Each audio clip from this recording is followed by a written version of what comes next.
All right, happy Monday to everybody. I hope you had a wonderful weekend. This week, well, first and foremost, you must have your green notes packets out and a calculator and a pencil, and have your assignment 96, puzzle time 6-5 out. And you may work on IXL, or hopefully you've been working on your IXL, which is due this Friday. You have a Unit 6% test this Friday. So we will be doing a lot of review this week. We have one more lesson that we'll do tomorrow, which will be simple interest. And once you have that one done, then you can knock out the rest of your IXL before Friday. We're going to go over your assignment 96 puzzle time worksheet first, and then we're going to be doing some practice with all of the different applications that we've done. All right, so let's see. We can go back and figure out, what does a monster say when introduced? Pleased to eat you is our hilarious answer once again. Let's take a look at our homework. So you had tables drawn for you. You can see I drew the tables in there for you. These are like your example 1 in your notes packets. You're finding the sale price or the selling price.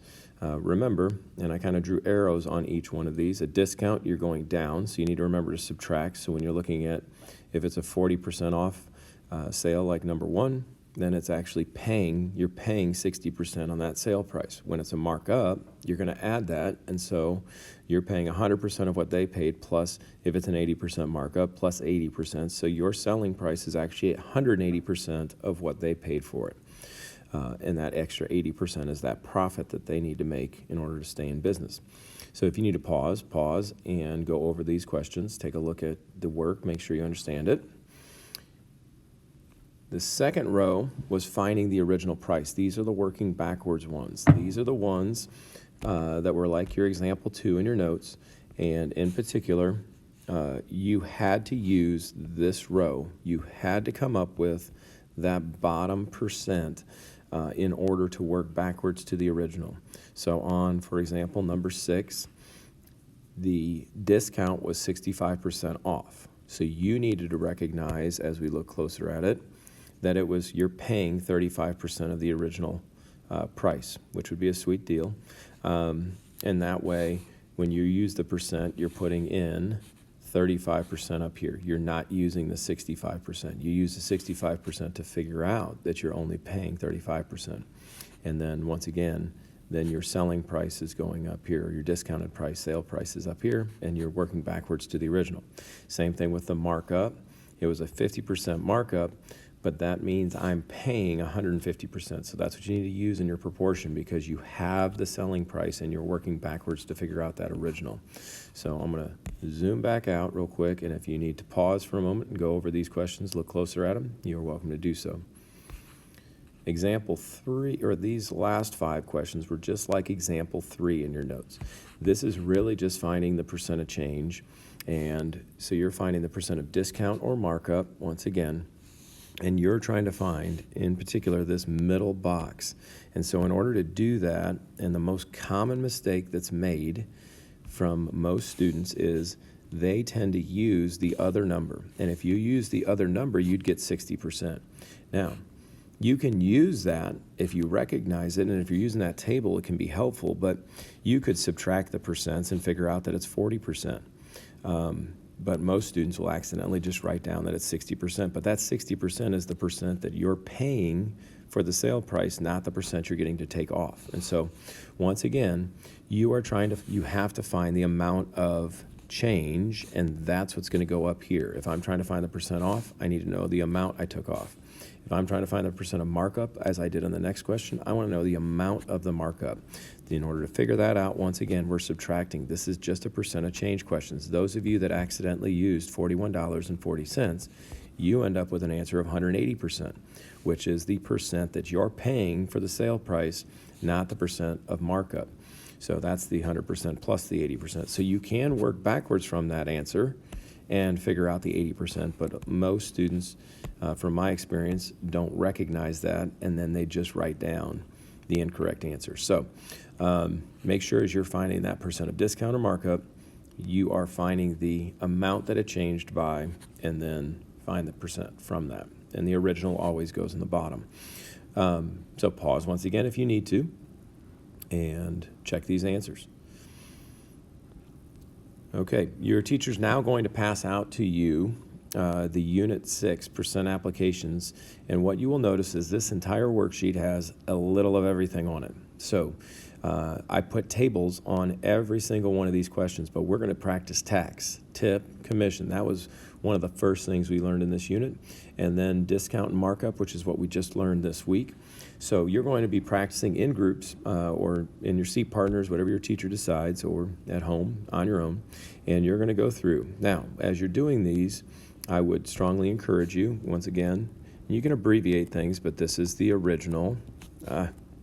In the top is always the original. And then as I look at this question, okay, this is a sale price question. So this is, on this one's going to be the amount off, and then this is going to be my sale price. Okay, and you can kind of look closer. This is also going to be the same because it's sale price. Then I look at the next, number 3, and it's talking about markup. So this is, once again, original. This will be my my markup, and this is going to be my selling. Once again, you can abbreviate, but by doing that, it's going to help point what box am I trying to figure out? What am I missing? Am I missing the percent? Am I missing the original? Am I missing the selling price or the sale price? So as you look closer at those. Now, out to the right on each one of these questions, I should see a proportion done, all right? And don't forget to label your answers. Okay, now the nice thing is, unlike on iLearn or Big Ideas, it's normally labeled for you, but create the habits to label. It's dollars, and money always goes to the nearest cent. Okay, so as we look at number 5, that's a discount question. Number 6, as we skim, is a markup question. Number 7 is a sale or a discount question, but once again, as you skim, you can see, I'm missing and in particular, the original price. And remember, you guys have your notes, so you can go back and look at these, but in number 8, you're also missing the original price. So as you flip over, we didn't really, when we introduced finding tax and tip, we did not use these tables, but we did last Friday. And so once again, now we're looking at a tax question, and it says, what's the total amount? So once again, this now becomes the original. This is going to be the tax, and this is going to give me my total. So if I skim this question really quick, and I'll just help you set it up, it says, Ann goes to the store to buy some dog food. It costs $8.50. There's 6% sales tax. What is the total cost she pays? Well, it's $8.50 is the original.